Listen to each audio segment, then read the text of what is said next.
예, 그때는 이제 사실은 뭐 박정희 대통령이 3선을 추진하고 있을 때이고 거의 이제 야당이 집권하리라고는 상상할 수 없는 이제 그런 때였죠.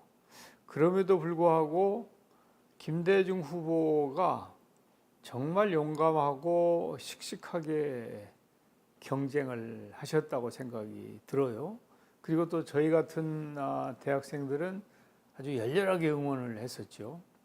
제가 이제 수업을 하다가 장충단에서 이 김대중 총재 연설을 하실 때 그때 이제 들으러 갔는데 완전히 인파로 장충단 공원이 꽉 차서 가까이 접근을 할 수가 없었어요.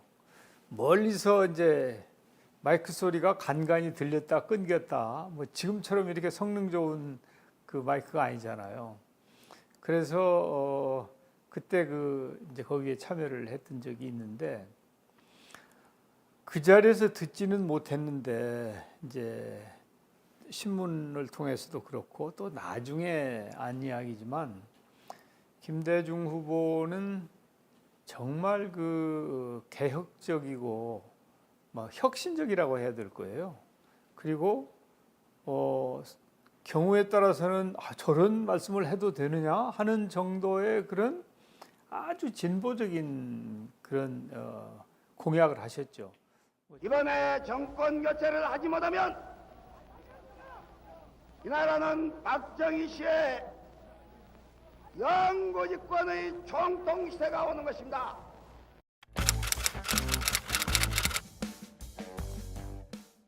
지금 기준으로 보면 뭐 사실은 어떻게 보면 합리적인 수준일 수 있을 것 같은데 제가 이제 가장 지금도 감명 깊게 생각하는 것은 남북 문제에 있어서 그 4대국 보장론 그 문제 그게 가장 참 가슴에 와 닿고 어떻게 보면 그 당시에는 뭐 그게 전혀 실현 가능성이 없는 근데 나중에 이제 육자회담으로 그게 현실화된 거 아니에요?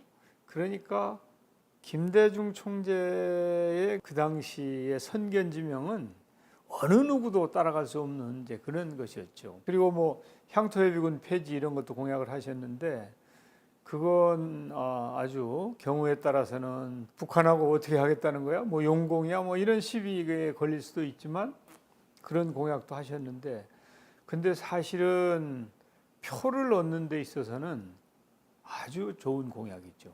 지금 향토해비군 다 폐지했지만은 그 후에 뭐 아무 문제 없지 않습니까? 그러니까 참 대단한 공약을 하셨다고 생각이 되고 뿐만 아니라 그때 노사 공동위원회 이런 걸 공약하셨던 걸로 기억이 되는데 그게 나중에 노사정위원회로 또 이렇게 현실화됐죠.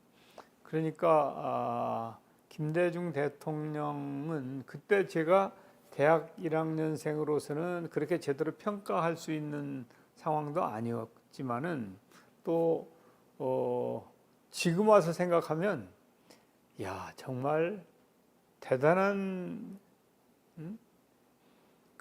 이 해안이 있으신 분이다. 그리고 이분이 얼마나 공부를 많이 하고 독서를 많이 하셨을까. 또 얼마나 많은 전문가들하고 대화를 하면서 정책을 개발하고 연구를 하고 하셨을까. 그런 걸 생각하면 저는 아마 이분은 100년에 한 분 나올 수 있을까 말까 하는 그런 대단한 지도자다. 저는 그렇게 생각하고 있죠. 지금까지는 저는 없다고 봅니다. 지금까지는. 앞으로 또 이제 그런 분이 나오셔야 될 텐데 제가 100년에 한 분이라고 말씀하셨으니까 김대중 대통령이 쌓은 업적이나 열정이나 또 이 해안이나 이런 부분은 아무도 따라갈 수 없는 최고의 지도자라고 저는 생각을 하죠.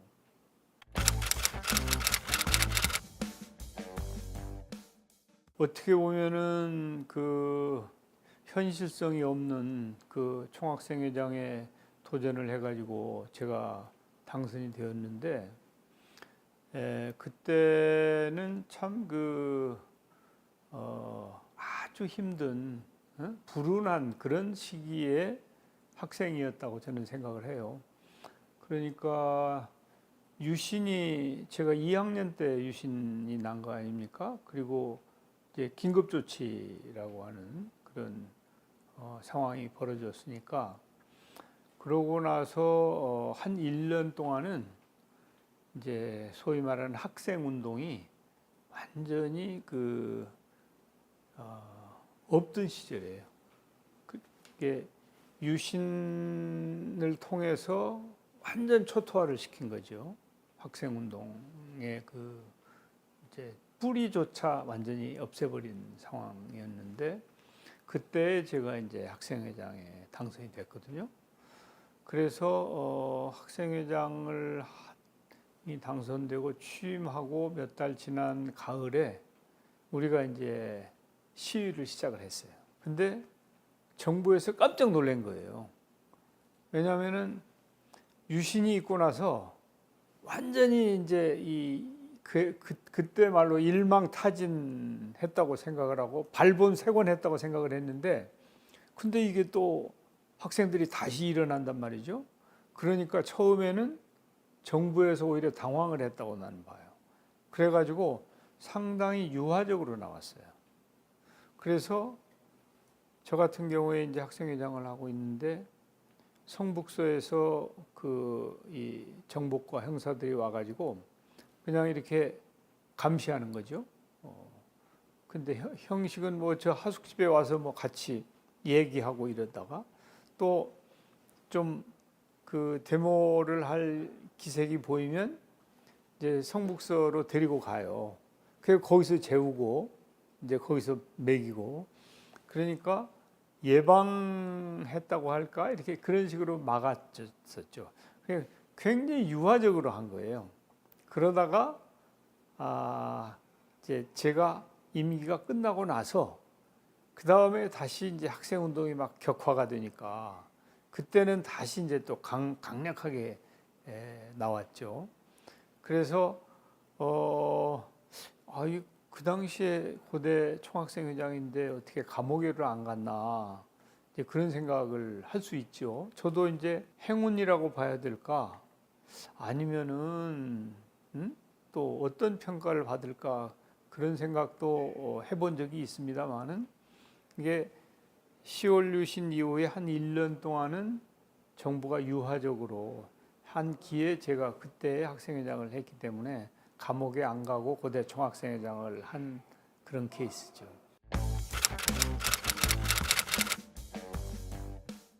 원래 제가 사법고시를 할 생각이 있었죠. 그런데 10월 유신이 나고 나서 유신헌법이라고 하는 헌법이 나왔어요.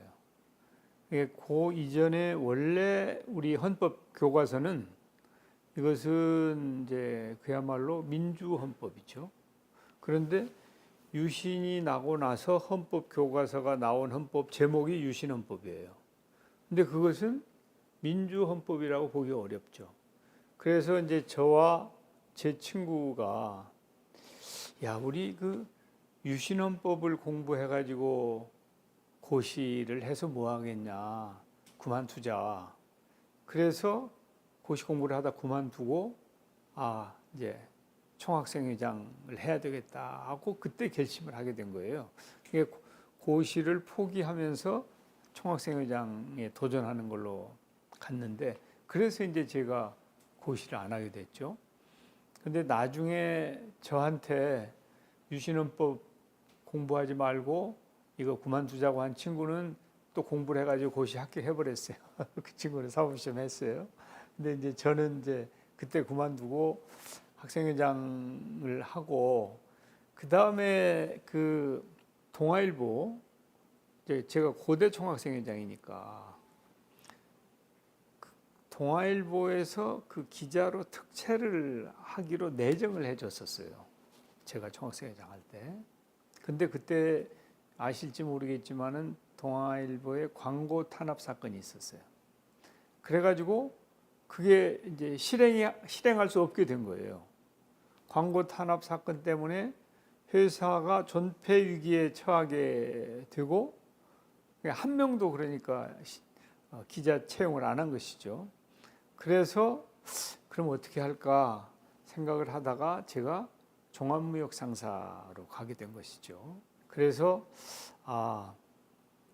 종합무역 상사로 가서 좀 세상을 넓게 쓰는, 그 다음에 그때 혹시 기억나시는지 모르겠습니다만은 김우중 회장의 뭐 세상은 넓고 할 일은 많다, 그런 책이 아주 굉장히 인기가 있었거든요. 그래서 그런 생각을 하면서 내가 좀 더 넓은 세계로 나가야 되겠다. 그래서 종합무역상사에 이제 입사를 했는데 제가 한 3년 근무를 해서 그 뉴욕 지점에 발령을 받았어요. 그래서 미국에서 제가 9년씩이나 근무하게 됐고, 또 그 근무를 하는 과정에 현지에서 이제 주경 야독을 해가지고 밤에 공부를 하고 주말에 공부를 해가지고 MBA 학위를 취득을 했죠. 그래서 이제 미국이라고 하는 세상을 알게 되고, 또 거기서 이제 일을 하면서 또 공부도 하는, 어떻게 보면 저한테는 굉장히 소중한 그 젊은 시절이었다, 이렇게 평가할 수 있죠. 열심히 하는 사람, 성실한 사람이라는 평가를 받았던 것 같고요. 그리고 주위 사람들하고도 더불어 잘 협력하는 그런 그 괜찮은 직원으로 평가를 받았다고 저는 생각을 해요. 그러면서 이제 또 제가 이 학생회장 한 경력도 그분들도 알고 하니까 이 친구가 리더십도 있구나. 이제 그래서 3년 만에 뉴욕 지점에도 갈 수 있었고, 또 그 쌍용 그룹에서 제공하는 장학금으로 제가 미국에서 MBA도 할 수 있었고, 그런 차원에서 보면 이제 그 회사는 저에게는 굉장히 고마운 존재였죠. 그리고 지금도 그 회사의 선후배들하고 교류를 해요. 만나고.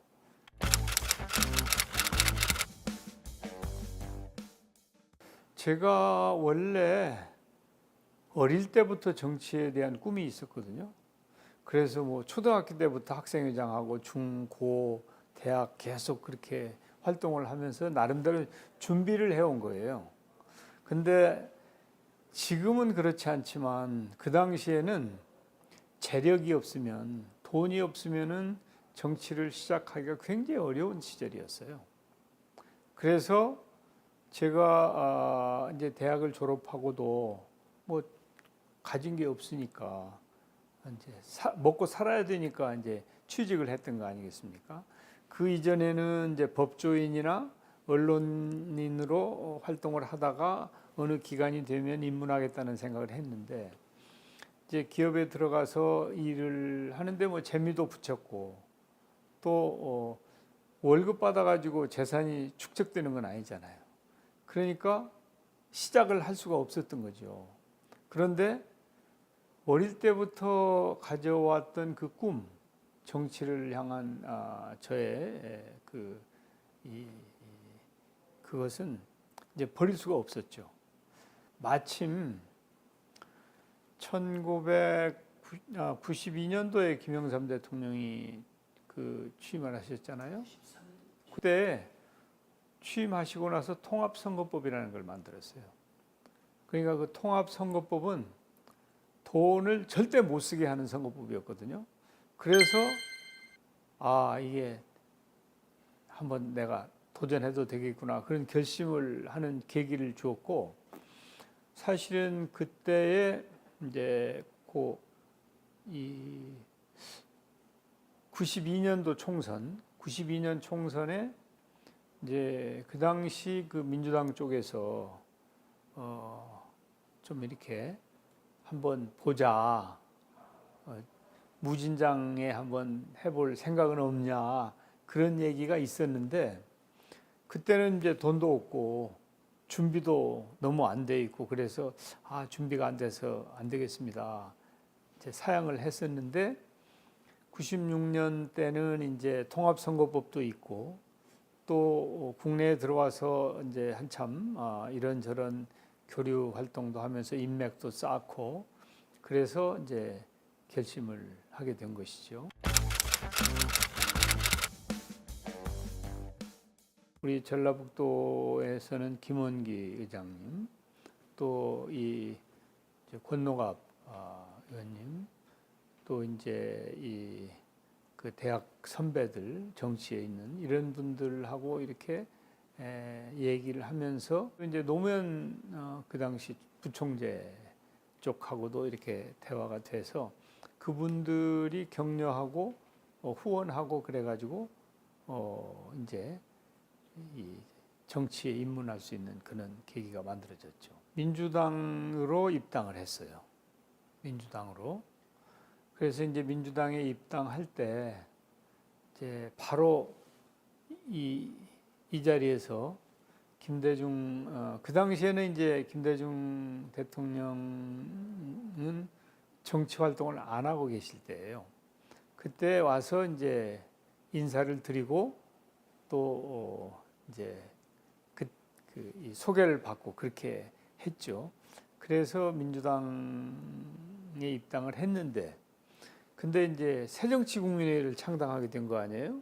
그 당시에 이기택 민주당 총재하고 이제 이렇게 대화가 잘 안 되어서 새정치국민회의를 창당할 때, 그때 이제 이 많은 젊은 인재들하고 같이 이렇게 한 그룹으로 새정치국민회의에 입당을 하게 됐죠.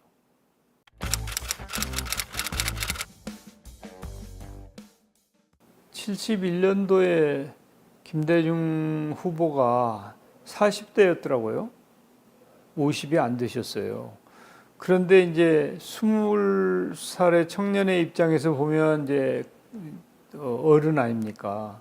그리고 이렇게 가까운 느낌은 아니죠. 입당을 해가지고 인사 드릴 때부터 이렇게 보면 이제 연배 차이도 있고 또 김대중 대통령님이 좀 이렇게 상당히 근엄하신 편이셨어요.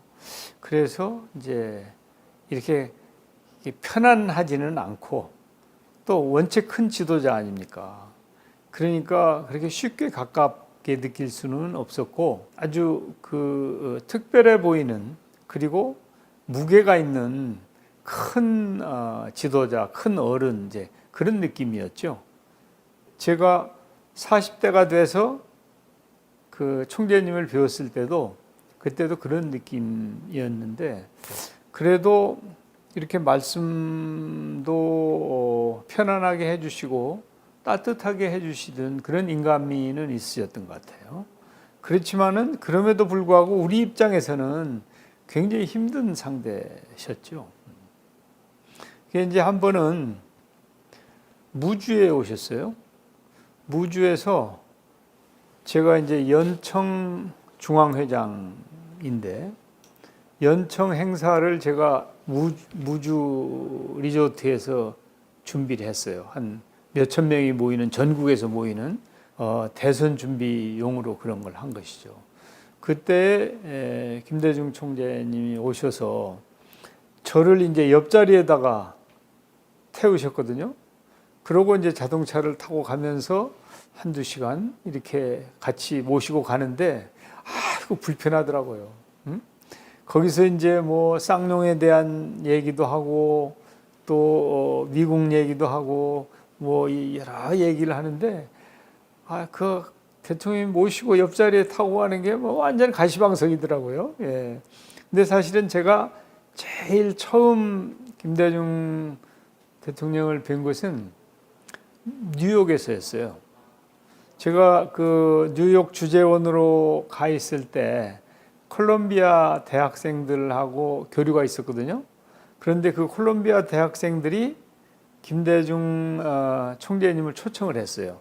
그때 김대중 대통령께서 미국에 와 계실 때예요. 말하자면 이제 정치 활동은 하지 않는다는 조건으로 그때 미국에 가시게 했었지 않습니까? 그래서 그 대학생들과 대화를 할 때 그 콜롬비아 대학생들이 저도 불러가지고 그 자리에 가서 김대중 총재님을 뵀던 적이 있죠. 예. 그리고 또 이제 제가 미국에 있을 때 나이트라인이라고 ABC죠, NBC인가 거기에 테드 카프리라고 하는 유명한 앵커가 있었는데 김대중 총재님하고 이 테드 카프라고 나이트라인에서 대화를 하는 걸 이렇게 봤는데 그때 그 영어로 대화를 하셨죠. 그러니까 그 저희들은 젊은 사람들이니까 영어를 그래도 조금 더 많이 배웠을 텐데 김대중 총재님이 직접 영어로 대화를 하시는 게 참 놀라운 일이었고 그때 이제 발음은 일본식 발음으로 하셨어요. 근데 문법은 정확하게 맞는 거예요. 그래서 어떻게 보면은 야 발음은 일본식 발음이지만은 문법은 나보다 더 잘 아시는 거 아니야? 이제 그런 느낌을 받았죠. Don't you agree that by contrast, things in South Korea are not all that bad? Security issue was most dangerous when we were in wartime from 1950 to 1953. But our people could enjoy freedom of speech except to support communism. 예, 제가 그 연청 중앙회장이었기 때문에 김대중 총재님하고 직접 만나서 보고도 하고 또 대화도 이제 하고 지시도 받고 경우에 따라서는 이제 활동비도 받고 그렇게 했어요. 지금은 이제 연청이 없어졌는데 그 당시 민주연합 청년동지회라는 것이 줄여서 연청이거든요. 근데 전국의 시군에 다 그 연청 지부가 있었어요.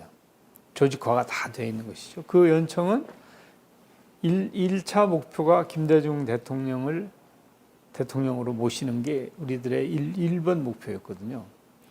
그래서 그 연청을 전국적으로 제가 지휘를 했는데 이제 그때 그 국민들한테 인기가 있던 우리 민주당 정치인 하면 노무현 부총재예요.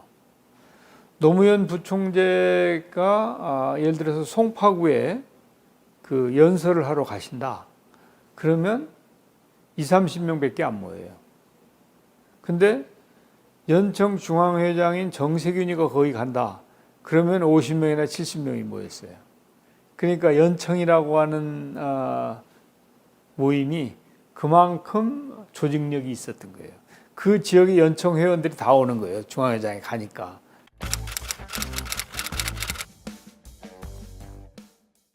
그런데 이제 당 조직이 동원하는 세력보다 어떻게 보면 오히려 더 많은 세력을 동원할 수 있었고 또 김대중 대통령을 당선하시도록 하는데 연청이 기여를 많이 했죠.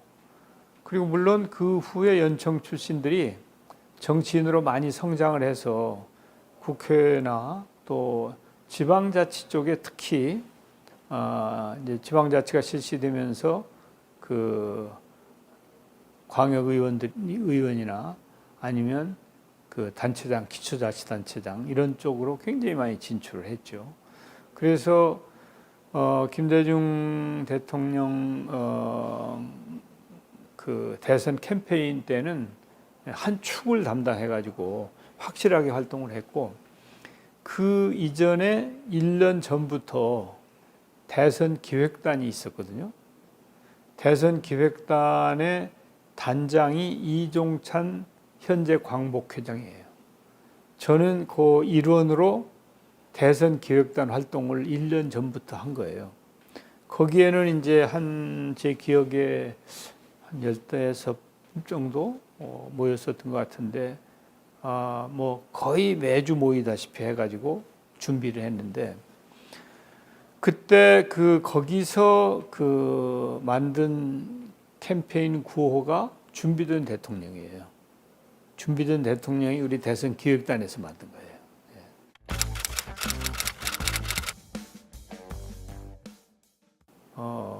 정말 최선을 다했는데 이제 IMF 외환위기가 나고 하면서 쉽게 이길 수 있을 거다 생각을 했는데 영 그래도 이게 지지율이 안 오르고 그래서 참 고심을 많이 했죠. 한번 그때 득표 상황을 보시면은 이제 이인재 후보가 상당한 표를 가져갔음에도 불구하고 별로 큰 표 차이가 나지 않았잖아요. 그러니까 그만큼 정권 교체, 수평적인 정권 교체가 힘들었던 시절이다 이렇게 생각이 되고 하나 에피소드를 말씀드리면은 이제 저는 그 선거 전날 이제 무진장에 내려가서 당일날 투표를 하고 바로 경주로 갔어요. 그 선거날. 그러니까 12월 17일 날이었을 거예요. 그때가. 왜 갔냐면 경주나 이런 영남 지역에는 우리 민주당의 그 참관인, 투개표 참관인도 제대로 잘 구할 수가 없는 그런 시대였어요. 그때. 그래서 이제 호남 국회의원들이 영남 지역에 그걸 다 맡았어요. 이렇게.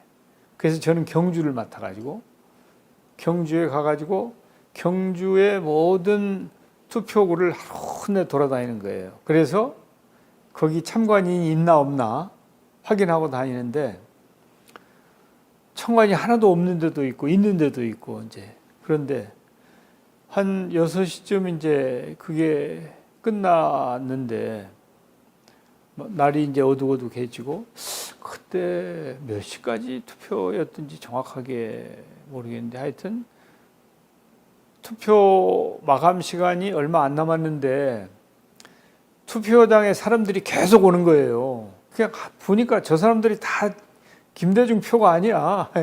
이해창 표 같아요. 그래서 좀 밉더라고요, 그 사람들이. 이제 늦었으면 그만 오지. 예? 그러다가 이제 거기서 개표가 시작해서 한참 진행될 때 처음에 우리가 좀 밀렸었거든요. 처음에. 그래서 그때 11시인가 해서 그때 이제 경주에서 출발해가지고 서울로 이렇게 올라왔는데 올라오는 도중에 이제 이렇게 우리가 조금 앞서는 이제 그런 기억이 나는데 참 그때는 정말 감격적이었죠. 예. 이제 이 개표가 끝날 때까지 당선의 확신이 없었어요. 그렇게 힘들게 정권 교체를 한 거예요. 그게 대한민국에서 새로운 역사를 쓴다는 것이 그렇게 힘든 거죠.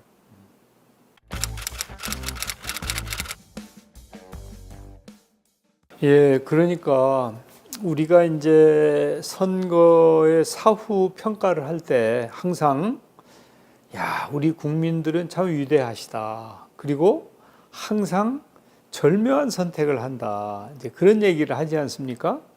그때야말로 정말 위대한 선택을 하셨다고 생각해요. 이제 IMF 외환위기를 맞았지 않습니까? 그래가지고 김영삼 대통령의 리더십은 완전히 이제 없어진 그런 상태였고 국제적인 위상도 정말 그 형편없어서 과연 대한민국이 다시 일어설 수 있을까? 이제 그런 때였는데 김대중 대통령을 선택함으로 해서 우리가 IMF 외환위기를 조기에 극복할 수 있었잖아요. 그리고 김대중 대통령께서 당선되시고 나서 그 다음날 국민들에게 내놓은 메시지가 그 민주주의와 시장경제 아니었습니까? 민주주의와 경제가 함께 발전하는 시대를 맞게 되었습니다.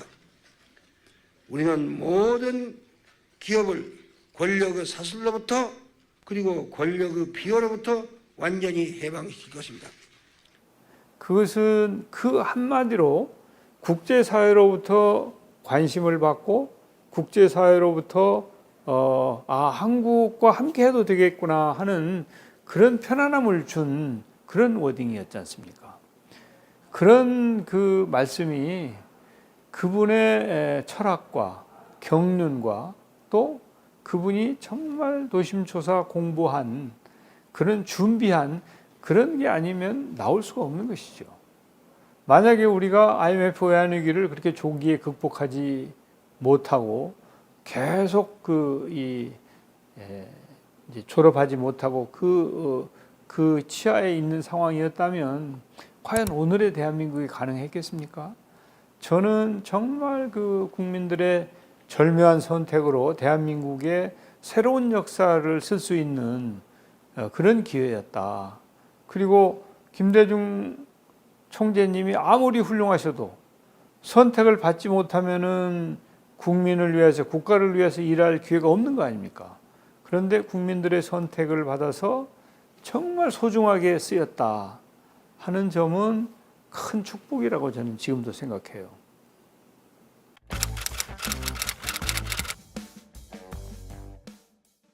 그 김대중 당선자께서 당선되시고 나서 2, 3일밖에 안 됐는데 한광옥 부총재하고 저를 일산으로 부르셨어요. 그래서 노사정위원회를 만들어라. 노사정위원회를. 그래서 지금 우리가 외환위기를 극복하기 위해서는 노사관계를 원만하게 하는 게 가장 중요한 일이다. 그래서 이것은 그냥 되는 게 아니니까 노사정위원회를 만들어서 노사 정부가 대타협을 해야 된다. 그 사례가 유럽에 있으니 그런 걸 참작을 해서 노사정위원회를 만들어라라고 지침을 주셨어요. 그래서 노사정위원회를 만들어서 이제 그 당시에 뭐 경총, 전경련 뭐 이렇게 전부 다 그 중소기업 중앙회 이런 이제 경제단체 또 각 정당의 대표 그리고 한국노총과 민주노총 이렇게 다 해가지고 노사정위원회를 만들었어요. 노사정위원회. 근데 저는 이제 노사정위원회 간사위원을 했죠, 제가. 그러면서 노사정위원회가 본위원회가 있고 그 밑에 상무위원회라는 게 있었는데 저는 본위원회 간사위원이면서 상무위원장을 맡은 거예요.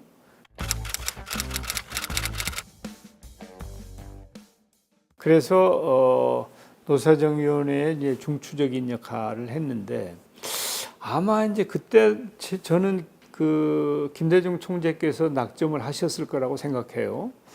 이제 그 당시에 한광옥 부총재는 정치력이 있는 그런 분으로 이렇게 돼 있었거든요. 그리고 이제 저는 대학 시절에 총학생회장도 해서 리더십이 있고 또 기업에 오래 있었기 때문에 사쪽, 도쪽은 아니고 사쪽에 이 연결도 되고 또 국제 감각도 있고 뭐 또 영어도 좀 되고 하니까 아마 저를 간사위원으로 시키지 않았을까 그렇게 생각이 되는데 그때 이제 열심히 해가지고 우리가 노사정 대타협을 성공시켰어요. 사실은 그것은 대한민국의 어떠한 중요한 현안보다도 더 큰 역사적인 그 과업을 이룬 거라고 저는 생각을 해요. 그때 노사정 대타협이 이루어지지 않았으면 우리가 IMF를 그렇게 빨리 극복할 수가 없었어요. 이번에 그 김문수 후보 있잖아요. 그분이 그 당시 한나라당에서 추천해서 노사정위원으로 왔던 분이에요. 저하고 같이 거기서 활동을 했었죠. 그래서 이제 그분은 잠시 하다가 그냥 나가버렸어요. 이제 이 한나라당에서도 그 위원을 하나 추천했었는데 영 협력을 하지 않고 그러다가 결국 탈퇴를 해버렸죠. 그랬는데 하여튼 그때 이제 같이 했었고 그 노사정위원회가 그냥 밤을 새워가면서 정말 그 힘들게 했고 또 현대자동차의 파업 사건이 있었어요. 그때 이제 정말 국민 모두가 잠을 이루지 못했죠. IMF 외환위기 상황인데 현대자동차가 파업을 해가지고 차도 안 나오고 노사가 극한 대립을 하고 있었거든요. 그래서 그때 제가 노사정위원회의 간사위원회 자격으로 그 노무현 부총재, 민주당 부총재를 단장으로 해가지고 중재단을 만들어가지고 울산의 현대자동차에 가서 7박 8일 있으면서 중재를 해가지고 파업을 끝냈죠. 그러면서 그때 정리해고 법제화라고 하는 노사정 대타협을 이끌어낸 거예요. 그러면서 그걸 계기로 해가지고 전체 노사정 대타협이 이루어지는 그런 계기가 됐죠.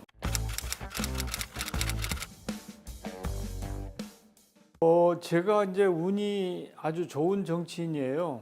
그래가지고 새정치국민회의 수석 부총무를 초선 때 했어요. 제가 초선 때 이제 이 초선 당선되고 나서 바로 이제 부총무를 김대중 대통령이 당선이 되시고 나서 여당이 됐잖아요. 그러면서 그때 그 여당인 그 새정치국민회의에 그 수석 부총무를 제가 했죠. 그러고 나서 이제 또 정조위원장을 했어요. 정조위원장을 초선 때. 그러다가 재선이 되고 나서 이제 또 재선 초기에는 처음에 3정조위원장을 하다가 2정조위원장을 하다가 정책위원장을 제가 맡았죠. 그래서 뭐 저는 이제 처음에 96년도에 등원하고 나서 이제 부총무를부터 시작으로 해가지고 당 대표가 될 때까지 대변인만 빼놓고 거의 모든 당직을 다 겪었다고 말할 수 있고 거의 한 번도 쉬지 않고 계속 당직이나 국회직 이런 것들을 맡았어요. 그래서 한편으로는 저 친구는 맨날 저렇게 일할 기회를 갖냐 하는 이제 좀 뭐라고 할까 다른 동료들로부터 질투 같은 그런 것도 있었지만은 또 제 입장에서는 일하는 것은 보람 있고 즐겁지만은 정말 힘들게 일만 열심히 하는 이제 그런 그 의원이었죠. 그래서 수석 부총무도 초선 때 하고 정책위원장은 원래 3선 때 하는 건데 그 재선 때 하고 3선 돼 가지고는 이제 원내대표하고 당대표하고 이렇게 장관하고 이렇게 했죠. 저는 굉장히 그 복이 많은 정치인이에요.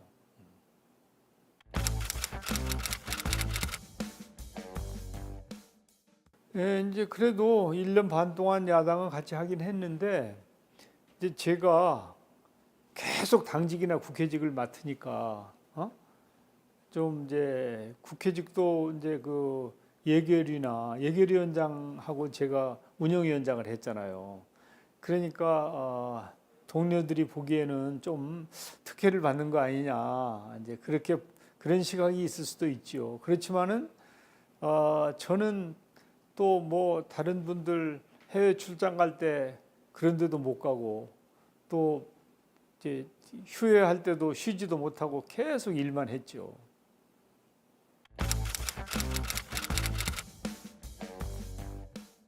야당 총재로서도 당을 완전히 그 장악하고 이제 훌륭한 리더십으로 당을 일사불란하게 잘 이끄셨죠. 그렇지만은 또 김대중 대통령은 비주류도 인정하고 존중을 하셨어요. 김대중 총재 시절에는 그냥 일극 체제가 아니고 비주류들도 뭐 김상현 부총재라든지 아니면 정대철 부총재라든지 이렇게 인정을 하면서 이렇게 당을 이끄셨거든요. 그러니까 권위주의적으로 당을 이끌었을 것 같지만 또 그 시절의 기준으로 보면 상당히 민주적인 그런 면도 있었다. 저는 그렇게 생각을 하고요.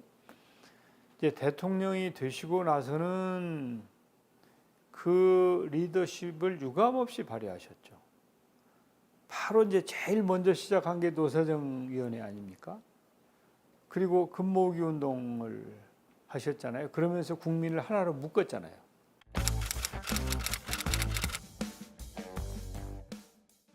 그러니까 국민 통합과 또 국민들의 역량을 결집하고 IT 혁명을 주도하신 분 아니에요.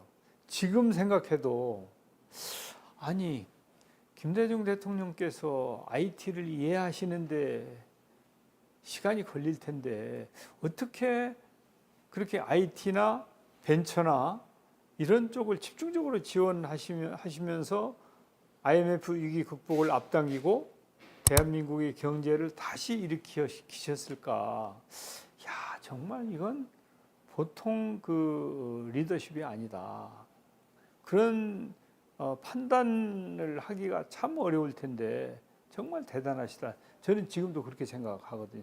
그래서 제가 100년 만에 한 분 나올까 말까 한 분이라고 생각하고, 저도 이것저것 많이 겪은 사람이잖아요.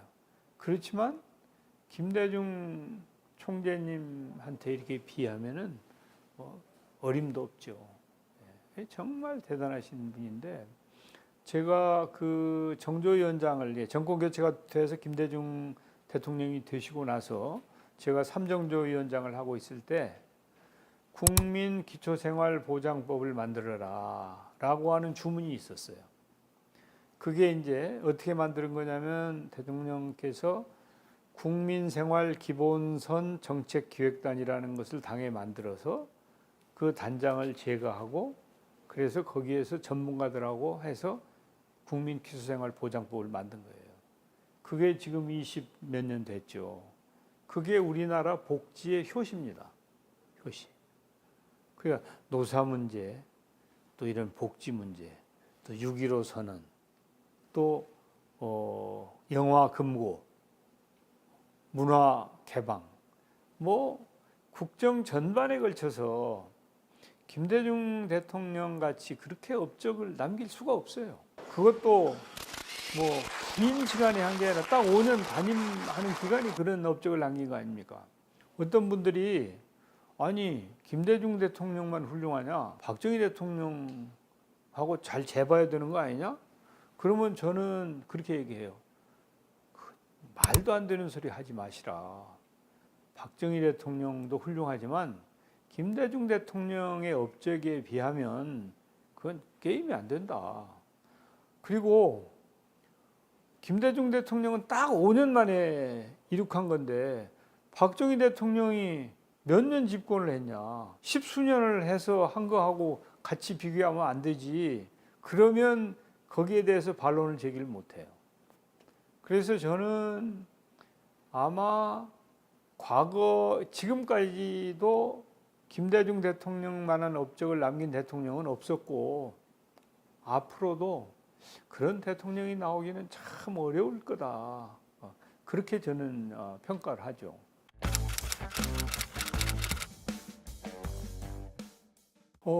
이제 그 사실은 그 6.15를 하기 위한 그것은 어떻게 보면은 이제 그 이렇게 펼쳐놓고 준비를 하신 게 아니어서 이제 그렇게 그 깊이는 잘 모르죠. 깊이는 잘 모르고 사실은 그 발표가 나기 얼마 전에 이제 그런 게 있을 거다는 정도였는데 그때의 그 정말 그 어두운 세상이 갑자기 확 열리는 것 같은 이제 그런 이 느낌을 받았었고, 또 이제 그게 잘 발전되어서 사실은 핵 문제 해결까지 갔으면 정말 좋을 텐데 이제 좀 아쉬운 점이 많이 있죠. 아쉬운 점이. 그럼에도 불구하고 이제 그 북한과의 대화 또 핵 문제를 비롯한 현안을 해결하기 위해서 노력한 것은 평가받아 마땅하다. 이제 그렇게 생각을 하죠. 지금도 그런 노력이 이제 현실화되지 못하고 지금 남북이 완전히 그 단절된 상태에 있잖아요. 제가 그 이제 정부의 총리로 있을 때 그때 그 이전에 그 북미 회담이 좌절되고 또 북한 측이 이제 실망을 해가지고 여러 가지 이제 좀 그 역행하는 일을 하지 않습니까? 그럼에도 불구하고 코로나가 왔을 때 사실은 우리가 경우에 따라서는 북한의 그 이 인민들한테도 그 코로나 접종을 할 수 있는 그런 그걸 준비를 했었거든요.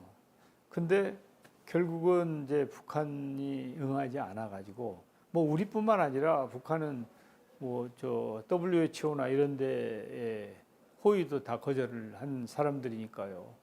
그런 걸 생각하면 이제 아쉽기 짝이 없고 또 지금은 그 이후에 더 대화가 단절이 돼서 특히 이제 그 윤석열 정부 시절에 양쪽이 9.19도 폐기하고 또 뭐 방송을 서로 하고 뭐 풍선을 날리고 또 오물을 보내고 뭐 이렇게 된 걸 생각하면 너무 가슴이 아프고 이제 참 안타깝기 짝이 없죠.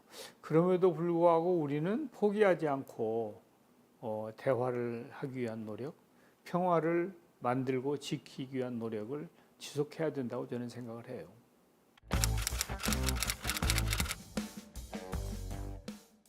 글쎄 그때는 좀 유능하지 못했던 것 같아요. 우선 이제 이 감사원이 대통령 직속 아닙니까? 그런데 그 감사원의 감사 결과가 그 이제 국민들로부터 걱정을 유발할 수 있는 그런 감사 결과가 나왔고 그게 뭐 사실이었겠죠. 그렇지만은 하여튼 그 감사를 이제 해야 됐는지 아니면 또 그것으로 또 특검을 또 그 만들고 이제 그때 특검법을 국회에서 만들었는데 그걸 이제 또 대통령이 승인을 한 거 아닙니까? 오늘 특검법을 공포하기로 결정했습니다. 저는 이번에 이 결정에서 신뢰를 존중했습니다. 한나라당이 약속했습니다. 약속했는데 그것을 제가 믿지 않고 거부권을 행사해버리면 그야말로 여야 간에 타협의 길이 막혀버릴 것입니다. 이제 뭐 제의 요구 이런 거 안 했단 말이죠. 그런 것 등등 때문에 아마 김대중 대통령께서는 섭섭하셨을 테고 또 마음이 편치 않으셨을 것 같아요. 그럼에도 불구하고 그런 내색을 공개적으로 안 하셨거든요. 저희들이 이제 뵈러 갔을 때도 그런 거 일체 말씀 안 하셨거든요. 김대중 대통령께서. 그러나 이분도 사람인데 틀림없이 그것에 대한 그 아쉬움이나 이런 게 있을 텐데 그러셨단 말이에요. 그러니까 얼마나 대인인가 하는 게 나오는 것이죠. 그리고 그러면서도 그때 이제 제가 민주당의 대표가 돼가지고 김대중 대통령님을 찾아뵈었을 때, 당신네들이 내 후계자다. 그러면서 이제 잘해라 이렇게 격려를 하셨거든요. 그걸 생각하면 참 눈물 나죠.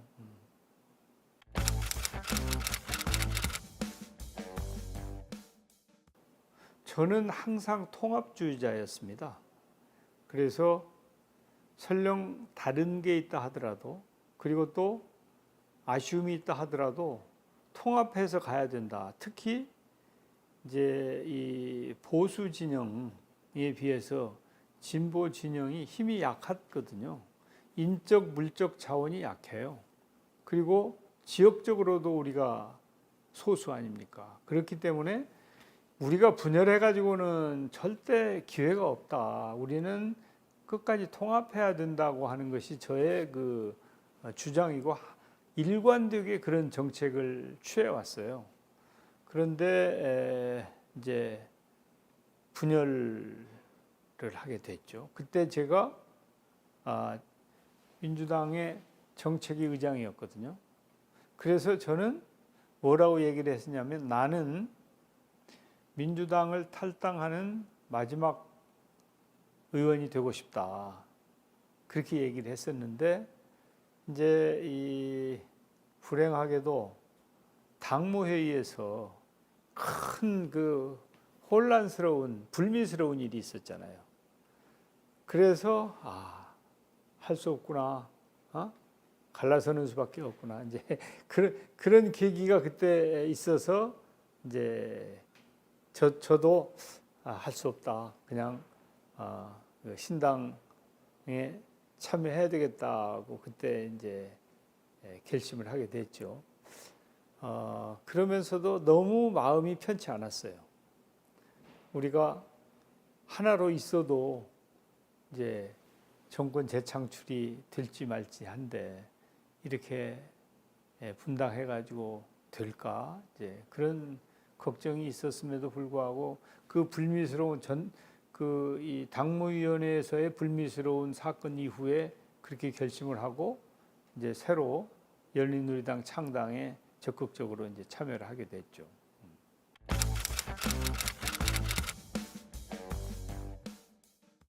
그건 이제 저한테 직접 하신 게 아니고, 사실은 이제 박지원 의원이 그 말씀을 언론에다 하셨어요.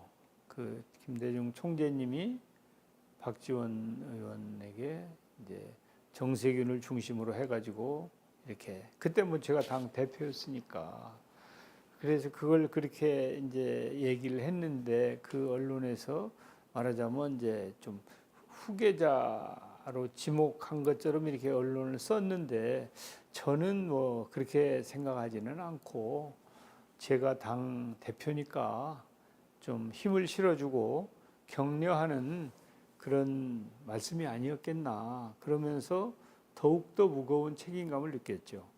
그렇지만은 저는 뭐 김대중 총재님이 저한테 이렇게 뭘 특별한 그런 걸 하셨다고는 생각하지는 않아요. 그렇지만은 이제 연청 회장으로부터 시작해가지고 정권 교체기에나 그 이후에 제가 아주 성실하게 그리고 최선을 다해서 그 국가나 당을 위해서 일을 해왔기 때문에, 저는 김대중 총재님이 저를 그 인정해 주셨다. 그렇게는 제가 자부하고 있죠.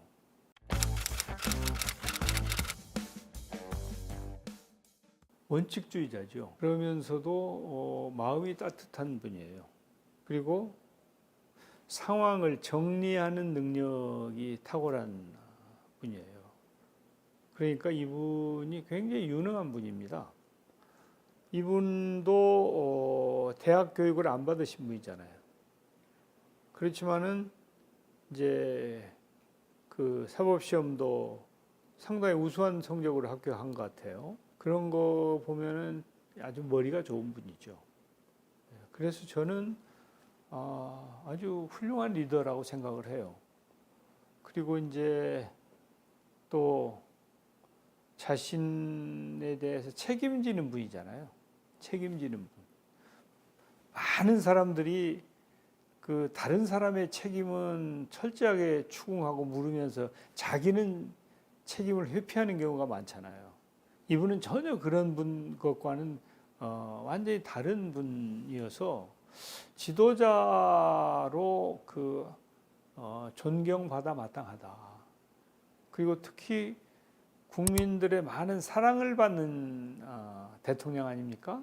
그 점에 있어서는 김대중 대통령님이 이제 안 되죠. 못 당하시죠. 노무현 대통령을 사랑하는 국민들이 지금도 굉장히 많아요. 그래서 아주 장점이 많은 그런 리더이고 이 많은 국민들처럼 저도 아주 좋아하는 그런 대통령이셨죠.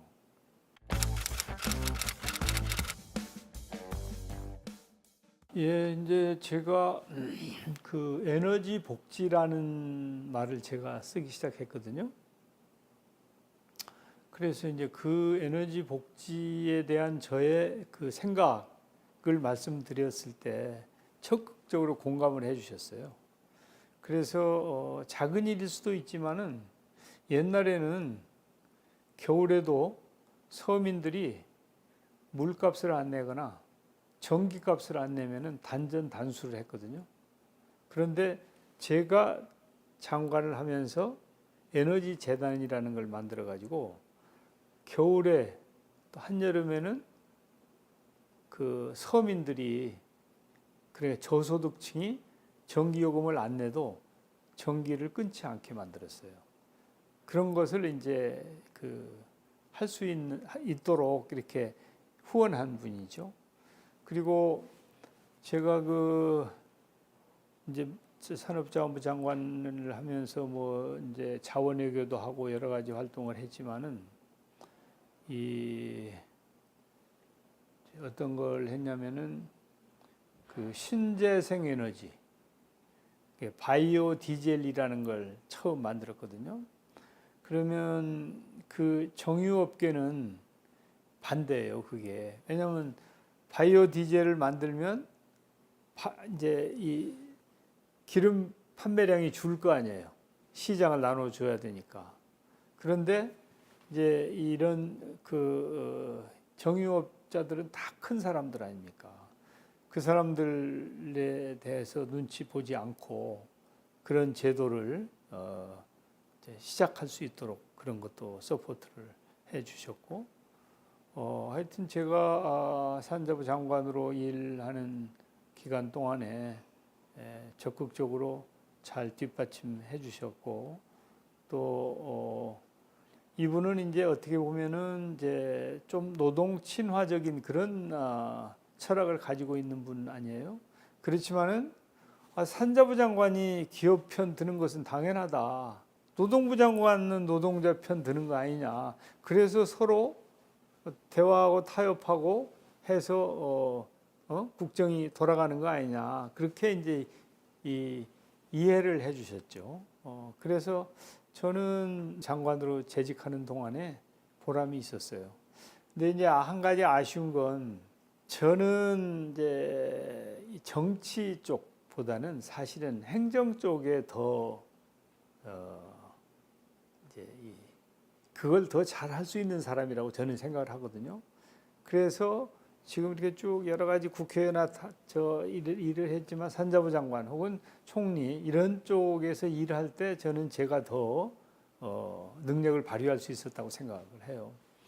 그래서 산자부 장관을 이제 오래 하고 싶었는데 뭐 그 자리가 좋아서 그런 것이 아니고 제가 자원 외교를 비롯해서 우리나라 국가 미래 경쟁력을 키우고 또 기업의 역량을 키우는 등의 특히 이제 원천 기술을 개발하고 소부장, 소재, 부품, 장비 이런 쪽의 산업을 일으키고 하는 그런 것들을 좀 더 오래 하고 싶었는데 제가 산자부 장관 시작한 지 한 9개월밖에 안 됐는데 저를 청와대로 부르시더니 아무래도 당이 너무 잘 안 돌아가서 당신이 좀 당으로 돌아가 줘야 되겠다고. 저는 그냥 정부에 있고 싶습니다. 그래가지고 몇 달 버티다가 할 수 없이 장관 그만두고 열린우리당의 당 의장을 제가 한 거 아니에요. 그래서 물론 전당대회를 통해서 하긴 했는데 제가 이 열린우리당 의장을 하고 싶어서 한 게 아니고 그때는 노무현 대통령이 당신이 날 좀 도와줘야 되겠다. 당에 가서 좀 당 좀 안정시켜라. 그때가 이제 막 이 분열 세력들이 있고 그럴 때예요. 열린우리당 마지막 그때. 그러니까 저를 저 장관에서 빼가지고 당에다가 갖다 놓은 게 이제 노무현 대통령이거든요. 사실은 그것은 제 그 의도하고는 좀 다른 것이었죠.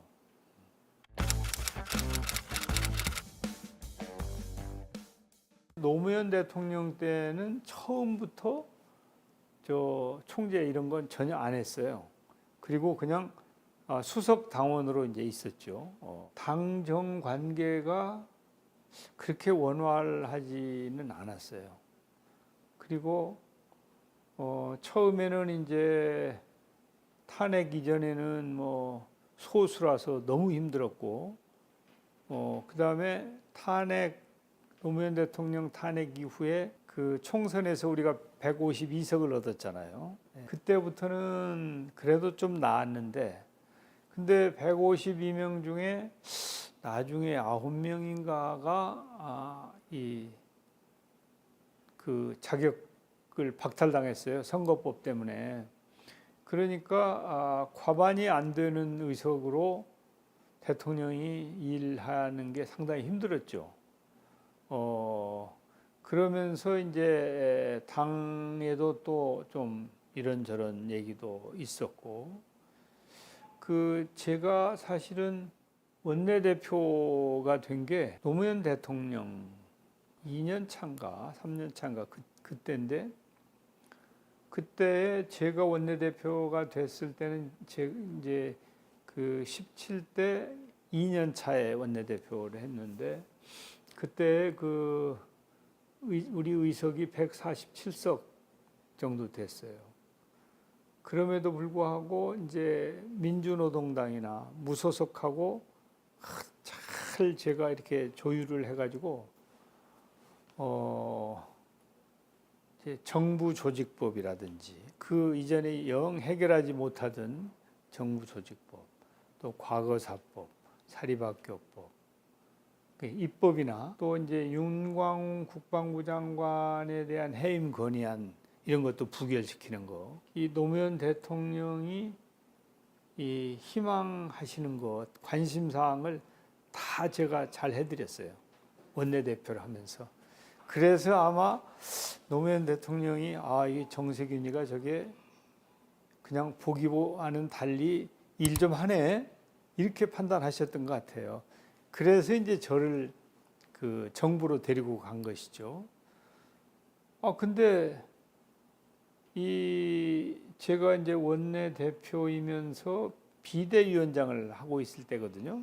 근데 비대위원장 임기가 한 달 반 정도 남아 있을 때인데, 그때 이제 저를 장관으로 임명을 한 거예요.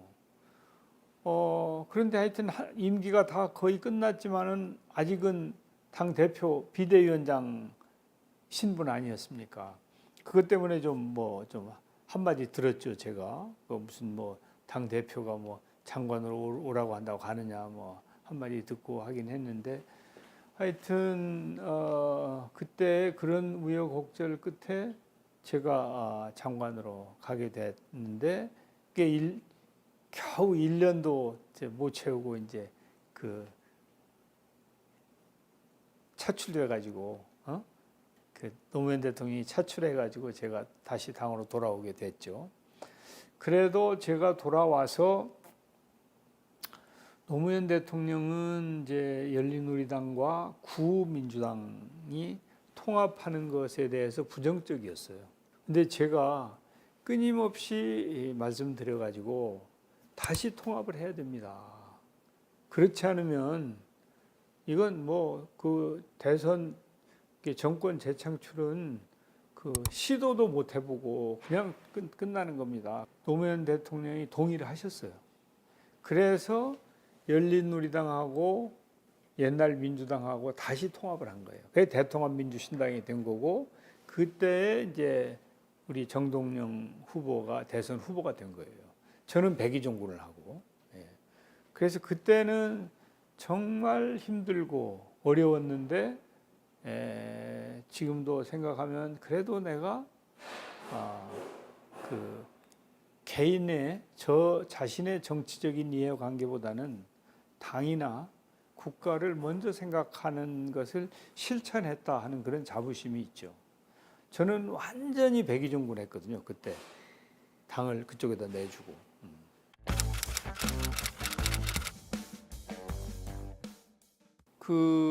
그 당시 한나라당이죠. 한나라당 사람들은 노무현 대통령을 인정을 하지 않았어요. 그래서 이제 선거를 앞두고 그냥 말씀 한마디 한 것을 빌미로 해가지고 탄핵을 시도한 거 아니에요. 대통령이 뭘 잘해서 열린우리당에 펴줄 수 있는 일이 있으면 정말 합법적인 모든 것을 다 하고 싶습니다. 그리고 그 당시에 자기네들이 의석이 많으니까, 의석이 많으니까 탄핵을 시도를 한 건데, 이제 그때 생각해도 그렇고 지금 생각해도 말도 안 되는 일을 그 사람들이 한 것이고, 그 사람들은 그런 터무니없는 일을 함으로 해가지고 거기에 대한 대가를 치른 것이죠. 이를 기각하기로 하여 주문과 같이 결정한다. 주문 이 사건 심판 청구를 기각한다. 그때 뭐 거의 그 한나라당이 괴멸 상태까지 갔지 않습니까? 그때 우리가 사실은 또 어떻게 보면 152석보다 훨씬 많은 의석을 얻을 수도 있었는데 우리도 또 작은 실수 때문에 그때 152석으로 끝났는데 그 당시 그 노무현 대통령의 탄핵을 시도한 것은 정말 파렴치한 짓이에요.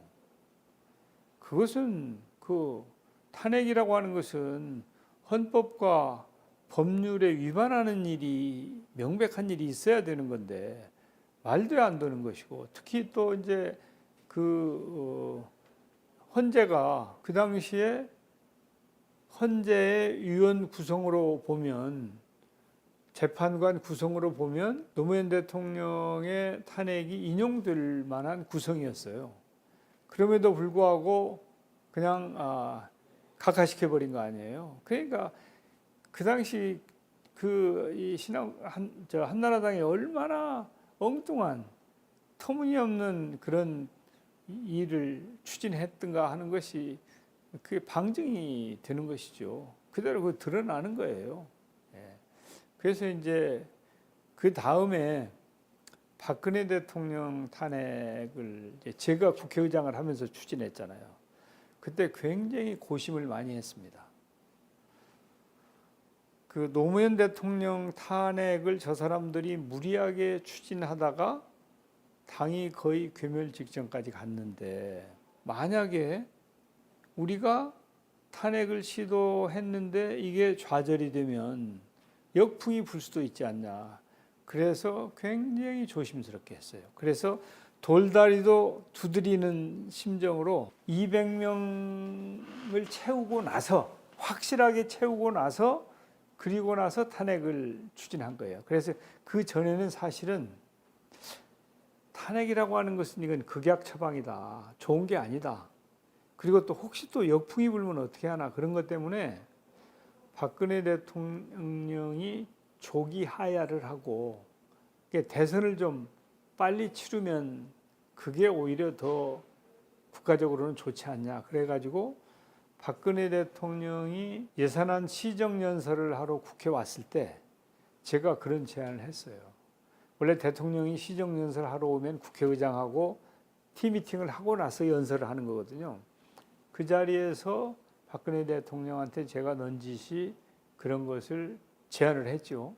그랬는데 박근혜 대통령이 그 자리에서는 물론 답변을 안 하고 돌아가서 답변을 어떻게 했냐면 국회에서 총리를 뽑아주면 그 총리하고 잘 하겠다.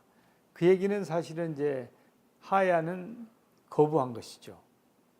그 대신 야당이 원하는 총리라도 뽑아주면 잘 해보겠다 하는 것이었는데 이제 그건 우리가 수용이 안 되고 그래서 탄핵을 추진하기로 결정을 했는데 그때 제가 카운트한 탄핵 찬성 국회의원이 221명이에요.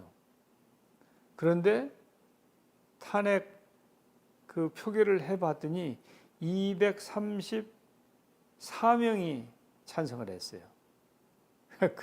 그러니까 훨씬 더 나온 거죠. 예. 그런 정도로 돌다리를 두드려가면서 탄핵을 추진해가지고 성공을 했죠, 그때.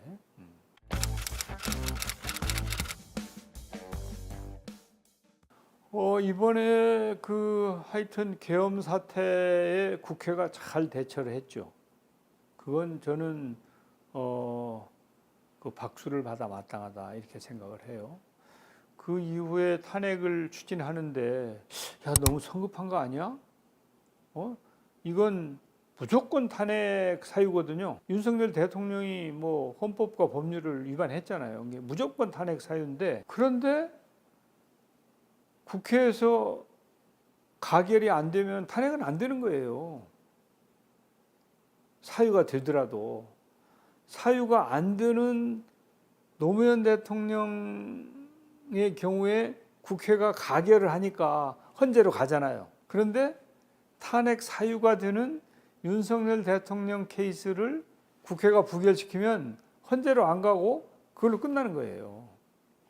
그래서 야, 좀 서두르는 거 아니야 하는 이제 걱정도 있었는데 그래도 두 번째에 가결이 된 거 아닙니까? 그래서 이제 국가적인 혼란을 앞당긴다고 하는 차원에서는 이제 잘 한 것이죠.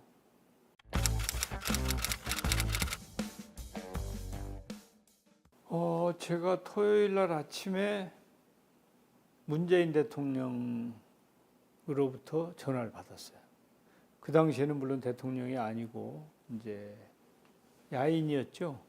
경산에 가 있는 문재인 실장 전화를 저한테 제가 그때 당 대표였으니까 하셔가지고 노무현 대통령께 어려운 일이 생겨서 지금 부산대학병원에 와 있다 얘기를 해서 청천벽력이 무너지는 느낌이었죠.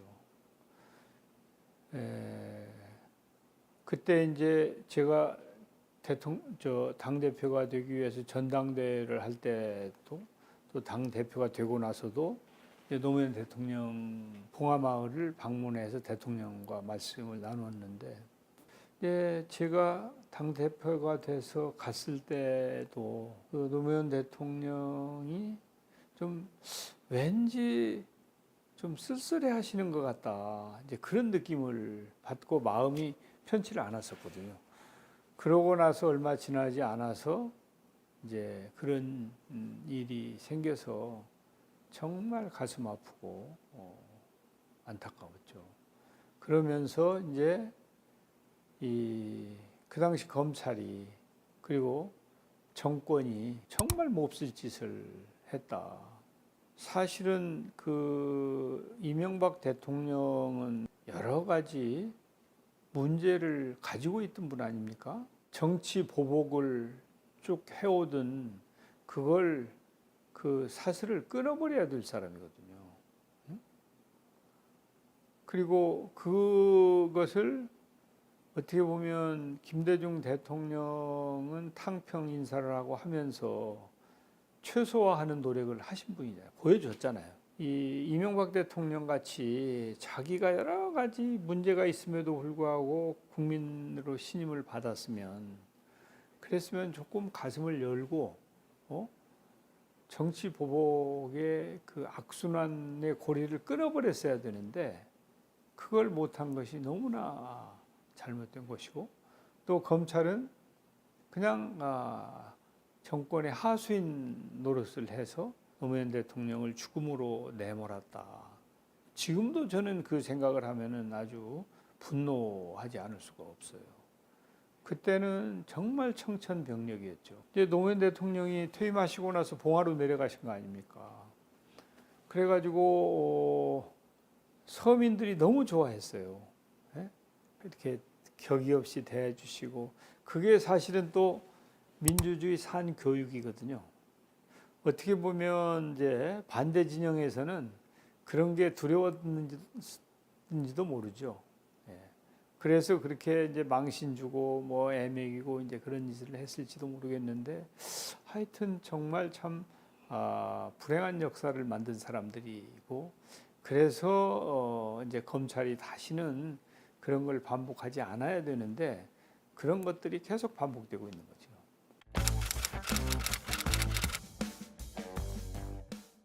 대북 송금 사건이나 이런 거에 대한 그 섭섭함이 있었음에도 불구하고 민주 진영의 최고의 지도자로서의 그 책임 의식을 돌아가실 때까지 마지막까지 이제 지키신 분이라고 생각을 해요. 특히 그 노무현 대통령이 서거하셨을 때 진심으로 슬퍼하시고 애도하셨거든요. 그러니까 인간적인 사소한 감정을 뛰어넘어서 그 큰 지도자의 풍모를 그대로 보여주신 분이다. 그리고 자신의 이해관계나 이런 것을 뛰어넘어서 그 대한민국 민주 진보 진영의 큰 어른 역할을 마지막까지 해주신 정말 그 존경할 어른이다 이렇게 봅니다.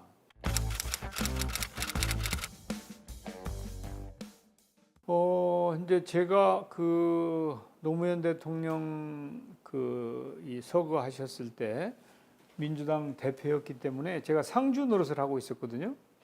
그때 김대중 대통령님이 직접 조문을 하셨죠. 이호 여사님하고. 그때도 이제 휠체어를 타고 오시긴 했지만 그래도 건강하셨어요. 그랬는데 아마 그 한여름에 굉장히 5월 달인데도 그때는 그렇게 더웠어요. 그때 김대중 대통령님이 받은 충격이 굉장히 크셨던 것 같아요. 그래서 이제 고 노무현 대통령님을 모시고 나서 이제 서교동에서 김대중 대통령님을 모시고 여러분이 이제 식사를 같이 했는데 거기서 이제 그런 말씀을 하셨어요.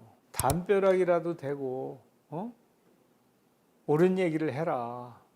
왜 정치인들이 그냥 모른 채 하냐. 그 대놓고 얘기할 배심이 없으면 담벼락이라도 대고 얘기를 해라. 그 말씀을 그때 하셨죠. 우리들한테. 그러고 나서 불과 2, 3개월 지나서 당신도 떠나셨잖아요. 저는 그때 그 노무현 대통령 서거 때 충격이 크셨던 거 아닌가 그렇게 생각이 돼요.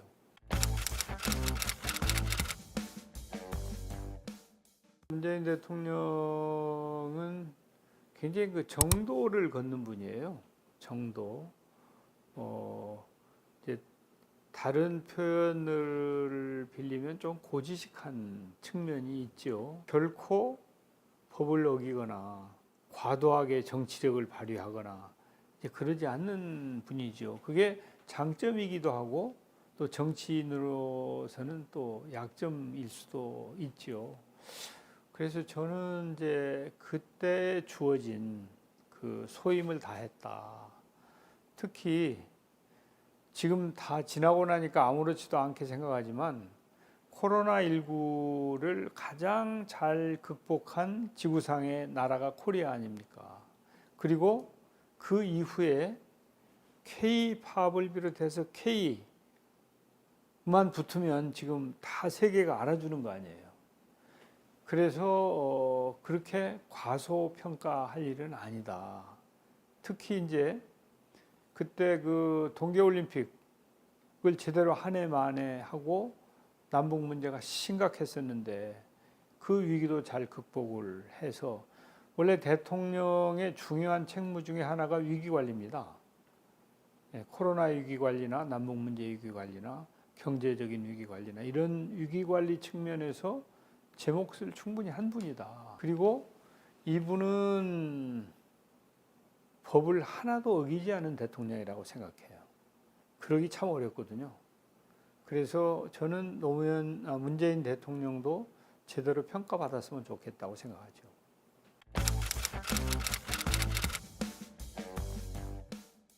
저는 이제 부의장을 거치지 않은 의장 아닙니까? 사실은 일하기 바빠가지고 부의장 경선에 나갈 겨를이 없었어요. 당 대표하고 뭐 다른 일 하고 있었으니까. 그러다가 제가 종로로 선거구를 옮겼잖아요. 전북에서 4선을 했는데 아마 제가 더 있겠다고 그러면 계속 더 있을 수 있었을 거예요. 근데 제 생각이 우리 무진장 임실 주민들이 지루하시겠다. 16년이나 저를 지지를 하셨는데 이제 그런 것도 있고 또 아니 호남에서 4번씩이나 국회로 보내줬으면 뭔가 좀 큰일을 도모해야 되는 거 아니야? 그러려면 내가 배수진을 쳐야 되겠다. 그래서 마침 그때 종로의 위원장이 비어 있을 때예요.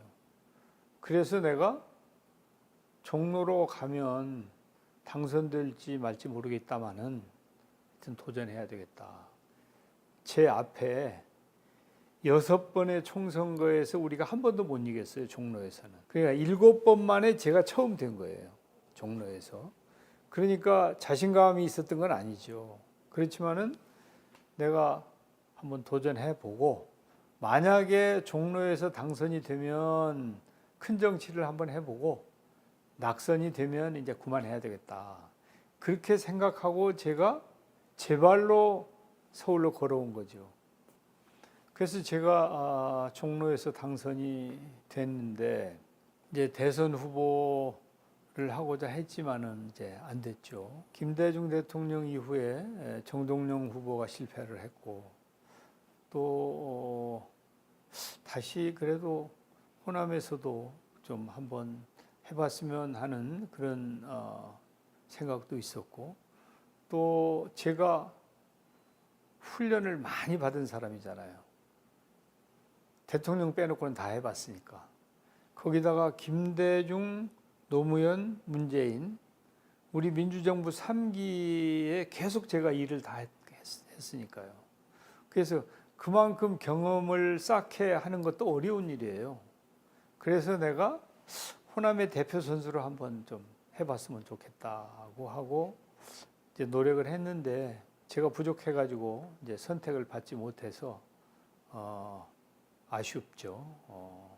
그렇지만 개인적으로는 뭐 행복해요. 개인적으로는 지금까지 일 충분히 했다 할 만큼.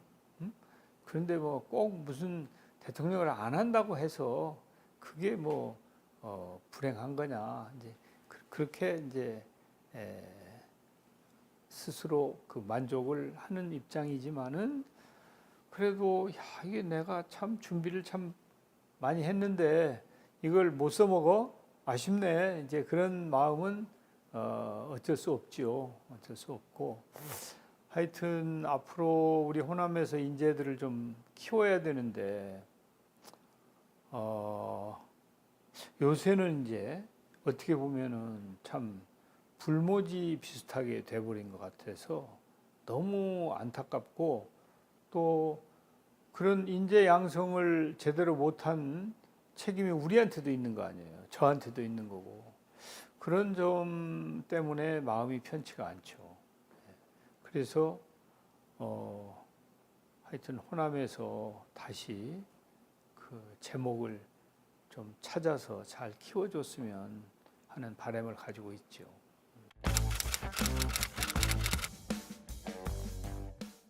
이제 이재명 대통령이 굉장히 머리가 좋습니다. 제가 사실은 상근 부대변인이라고 하는 당직을 처음 준 사람이고 성남시장을 전략공천한 사람이에요. 제가 당대표를 하면서. 근데 역량이 있는 분이죠. 그리고 이 일을 할 줄 아는 사람이에요. 그래서 사실은 저는 기대를 많이 하고 있습니다. 저는 일은 잘 할 거라고 봅니다. 그리고 이분이 장점을 제대로 발휘할 수 있도록 국민들께서도 응원해 주시고 특히 언론이 그렇게 좀 해줬으면 좋겠어요.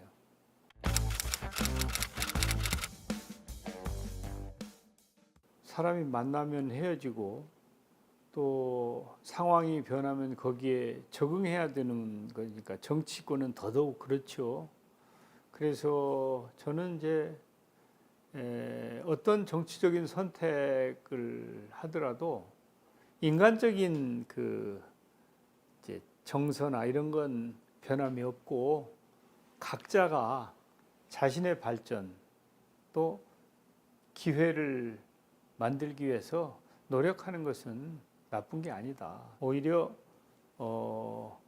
그 역량이 이제 사장되기보다는 기회를 스스로 만들고 찾아서 승승장구하기를 바라죠.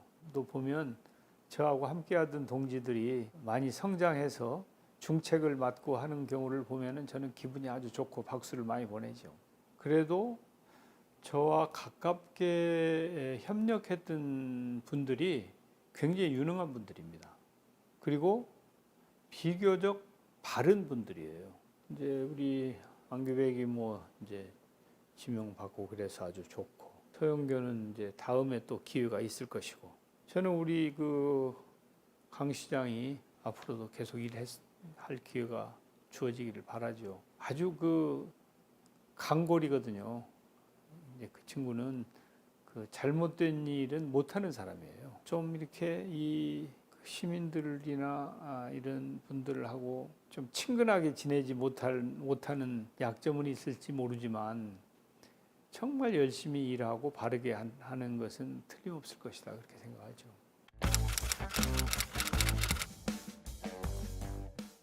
제가 국회의원이 되니까 제 은사이신 이문영 교수님께서 저한테 국회의원은 취직 자리가 아니다. 정말 그 헌신적으로 일해야 된다. 그리고 국회의원은 지도자다. 그렇게 말씀을 하신 게 영원히 잊혀지지가 않거든요. 이제 우리 의원들이 그 자신의 자리가 정말 큰 자리이고 책임이 무겁고 또 그냥 가볍게 처신해서는 안 된다는 그런 사명감과 책임의식을 가져줬으면 좋겠어요. 그래서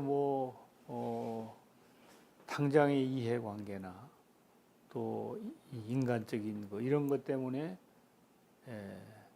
몰려다니고 또 그 표결을 그런 식으로 하고 그래서는 안 된다. 정말 그 개인적인 사사로움을 떠나서 국익 차원에서 꼭 필요할 때는 또 당을 위해서 그렇게 일을 해야지 그냥 취직 자리에 어디 취직한 것처럼 이렇게 해서는 나는 안 된다고 생각해요. 그래서 점점 더 그런 그 책임의식이나 사명감이 약화되는 거 아닌가 하는 걱정이 있어요. 그래서 이제 잘 좀 해주기를 바라고, 지금 우리 대한민국이 처해 있는 상황이 심각한 위기 상황입니다. 그런데 국민들은 이제 그걸 체감하고 있는데 정치인들은 오히려 제대로 느끼지 못하고 있는 경우도 저는 많다고 생각을 해요. 그래서 이 현상을 직시하고 정말 특단의 노력을 하지 않으면 안 된다. 그리고 좀 제발 정쟁을 좀 최소화하고 일 좀 열심히 좀 해라. 이제 그런 얘기 하고 싶죠.